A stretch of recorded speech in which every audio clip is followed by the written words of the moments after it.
இலங்கையில் தமிழக மீனவர்கள் 5 பேருக்கு விதிக்கப்பட்டுள்ள தூக்கு தண்டனைக்கு எதிர்ப்பு தெரிவித்து விடுதலை சிறுத்தைகள் கட்சி சார்பில் சென்னையில் இன்று ஆர்ப்பாட்டம் நடைபெறுகிறது. அதன் நேரடி காட்சிகளை நாம் பார்க்கலாம். சிங்கள இனவெறி கும்பலுக்கு துணை போகாதே, துணை போகாதே, நடவடிக்கை எடு, நடவடிக்கை எடு, நடவடிக்கை எடு, நடவடிக்கை எடு. வெளிக்கடை சிறையிலே வாடும் தமிழர் ஐவரையும், தமிழக மீனவர்கள் ஐவரையும் உடனடியாக காப்பாற்ற நடவடிக்கை எடு, நடவடிக்கை எடு. இந்திய அரசே, இந்திய அரசே, மெத்தனம் காட்டாதே, மெத்தனம் காட்டாதே. தமிழக அரசே, தமிழக அரசே, மெத்தனம் காட்டாதே, மெத்தனம் காட்டாதே. நடவடிக்கை எடு, நடவடிக்கை எடு. தமிழர்கள், தமிழக மீனவர்கள் அனைவரையும், தமிழக மீனவர்கள் அனைவரையும், தமிழீழ மீனவர்களையும் காப்பாற்ற நடவடிக்கை எடு, உடனடியாக நடவடிக்கை எடு. வீர வணக்கம், வீர வணக்கம், வீர வணக்கம், வீர வணக்கம். புரட்சியாளர் அம்பேத்கருக்கு, தந்தை பெரியாருக்கு, விடுதலை சிறுத்தைகள் வீர வணக்கம்.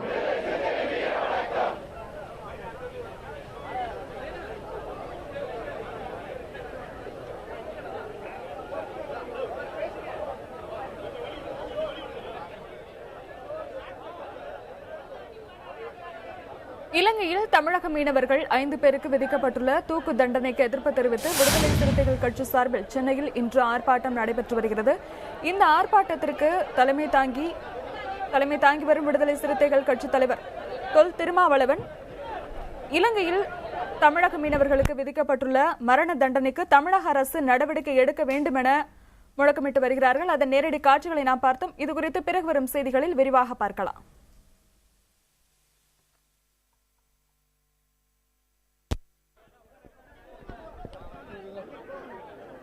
தொடர்ந்து அந்த காட்சிகளை நாம் பார்க்கலாம்.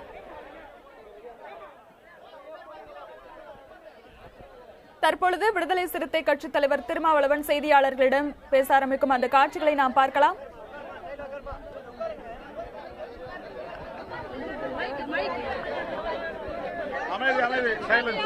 அமைதியா இருப்பா தம்பி. அவங்க இடம் கொடுமா, பின்னாடி வாங்க, பின்னாடி வாங்க, அவங்க இடம் கொடுமா, பின்னாடி வாங்க, பின்னாடி வாங்க, பின்னாடி வாங்க, பின்னாடி வாங்க.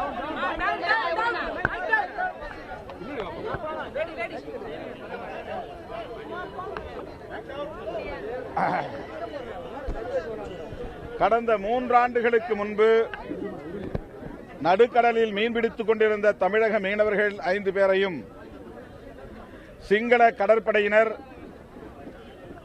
கைது செய்து போதைப் பொருள் கடத்தியதாக பொய் வழக்கில் சிறைப்படுத்தினார்கள்.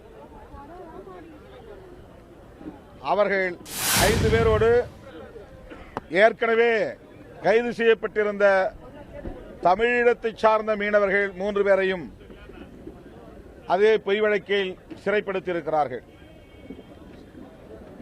இவர்கள் போதைப் பொருள்கள் கடத்தினார்கள் என்பதற்கு எந்தவிதமான ஆதாரமும் இல்லை.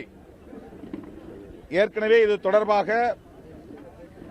நமது இந்திய உளவுத்துறை அமைப்பான ரா, ஐபி ஆகிய 2 அமைப்புகளுமே இது குறித்து கருத்து தெரிவித்திருக்கின்றன.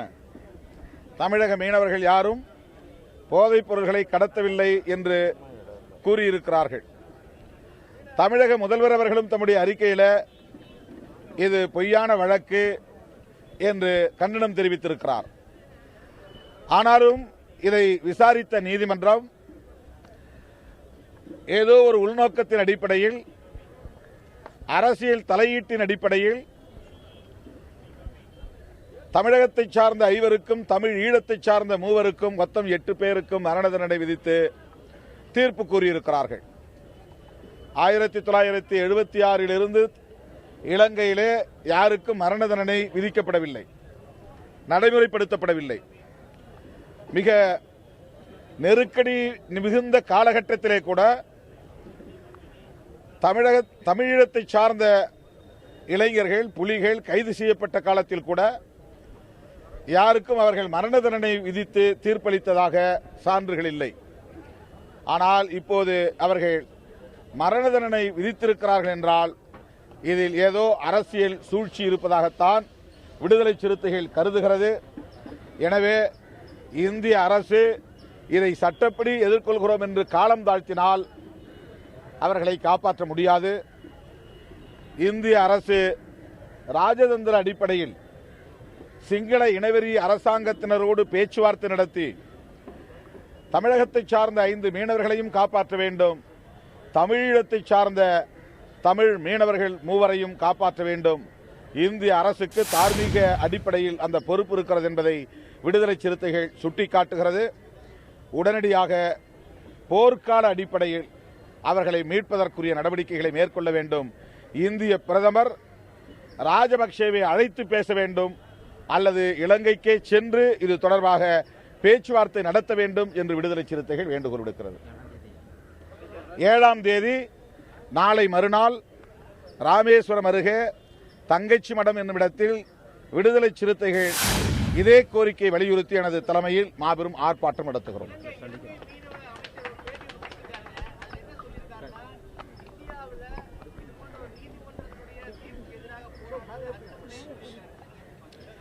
நீதிமன்றத்திற்கு எதிராக போராடுவது கூடாது என்பது சரிதான்.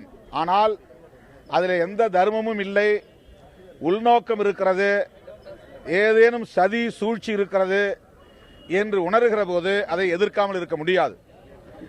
இலங்கையை பொறுத்தவரையிலே சிங்கள நீதிமன்றத்தில் இதுவரையில் எந்த வழக்கிலும் மரண தண்டனை விதிக்கப்பெற்றதில்லை. 76க்கு பிறகு இது முதல் முறையாக நிகழ்ந்திருக்கிறது. அதுவும் இந்தியாவிலே பாரதிய ஜனதா ஆட்சி உருவான பிறகு மிகவும் நெருக்கமான நட்பு இருக்கிற நிலையில இது நிகழ்ந்திருக்கிறது என்று சொன்னால் இதில் அரசியல் உள்நோக்கம் இருப்பதாக கருத வேண்டியிருக்கிறது. அந்த நாட்டிற்குள் அவர்கள் எதிர்ப்பு தெரிவிக்காமல் இருக்கலாம். அதைப்போல் இந்திய நீதிமன்றத்தை எதிர்த்து இந்திய மக்கள் போராடாமல் இருப்பது ஒரு நியாயம் இருக்கலாம் என்று சொல்லலாம். ஆனால் அண்டை நாட்டிலே ஒரு நாட்டை சார்ந்த குடிமக்களுக்கு மரண தண்டனை விதிப்பது என்பது ஏற்புடையதல்ல. 2 நாடுகளுக்கு இடையிலே இது குறித்து பேச்சுவார்த்தை நடத்துவதற்கு ஏராளமான வாய்ப்புகள் இருக்கின்றன. ஆகவேதான் இந்திய அரசு தலையிட வேண்டும், பேச்சுவார்த்தை நடத்த வேண்டும், இந்த வழக்கை மீளாய்வு செய்ய வேண்டும் என்று கேட்கிறோம்.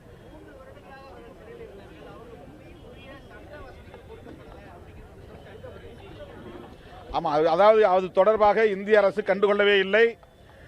தமிழக மீனவர்கள் கைது செய்யப்பட்டு சிறைச்சாலையில் இருந்த காலத்தில் இந்திய அரசுக்கு அவருடைய குடும்பத்தை சார்ந்தவர்கள் முறையிட்டிருக்கிறார்கள். அவர்கள் மட்டுமல்ல, தமிழகம் கேரளாவை சார்ந்த ஏராளமானவர்கள் அப்படி கைது செய்யப்பட்டு வெளிக்கடை சிறைச்சாலையில் 20 ஆண்டுகளுக்கு மேலாகவும் விசாரணையின்றி இருக்கிறார்கள். அவர்கள் அண்டை நாட்டிலே சிறைப்படுத்தப்பட்டிருக்கிற நிலையில வழக்கறிஞர்களை வைத்து வாதாடுவதற்கான எந்த வாய்ப்பும் இல்லாமல் இருக்கிறது. எனவே இதற்கு முழு பொறுப்பு இந்திய அரசுதான். அந்த 5 பேர் மரண தண்டனைக்கு ஆளாகும் நிலை ஏற்பட்டால் அதற்கு முழு பொறுப்பேற்க வேண்டியது இந்திய அரசுதான் என்று விடுதலை சிறுத்தைகள் சுட்டிக்காட்டுகிறது.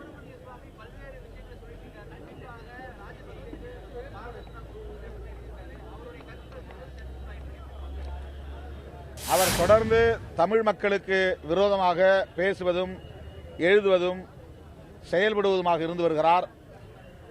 வேண்டுமென்றே சீண்டி தமிழ் சமூகத்தை வம்புக்கு இழுக்கிறார். 1.5 லட்சம் தமிழர்களை ஓரிரு நாட்களில் கொன்று குவித்து குற்றச்சாட்டுக்கு ஆளாகியிருக்கிற இனப்படுகொலை குற்றவாளியாக ஐநா மனித உரிமை ஆணையத்தினராலே குற்றம் சாட்டப்பட்டிருக்கிற ராஜபக்சேவுக்கு பாரத ரத்னா விருது கொடுக்க வேண்டும் என்று அவர் சொல்லுவது அந்த விருதுகளை பெற்ற தலைவர்களை கொச்சைப்படுத்துவதாகும். காந்தியடிகளையும் புரட்சியாளர் அம்பேத்கர் அவர்களையும் அன்னை தெரசா போன்றவர்களையும் கொச்சைப்படுத்துகிற ஒரு நடவடிக்கை. சுப்பிரமணிய சுவாமி அவர்களின் இந்த போக்கை பாரதிய ஜனதாவின் தலைமை கட்டுப்படுத்தி வைக்க வேண்டும்.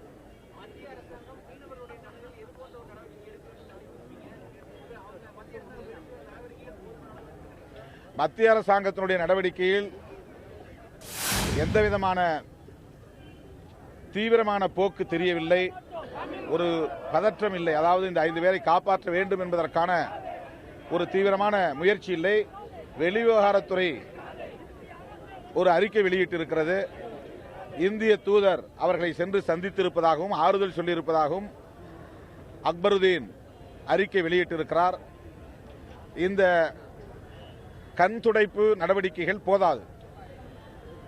சிங்கள அரசாங்கத்தோடு இந்திய அரசாங்கம் பேச வேண்டும். அந்த வழக்கை தமிழ்நாட்டுக்கு மாற்ற வேண்டும். அந்த வழக்கை அவர்கள் மீளாய்வு செய்ய வேண்டும். அதன் பிறகு தீர்ப்பு வழங்க வேண்டும்.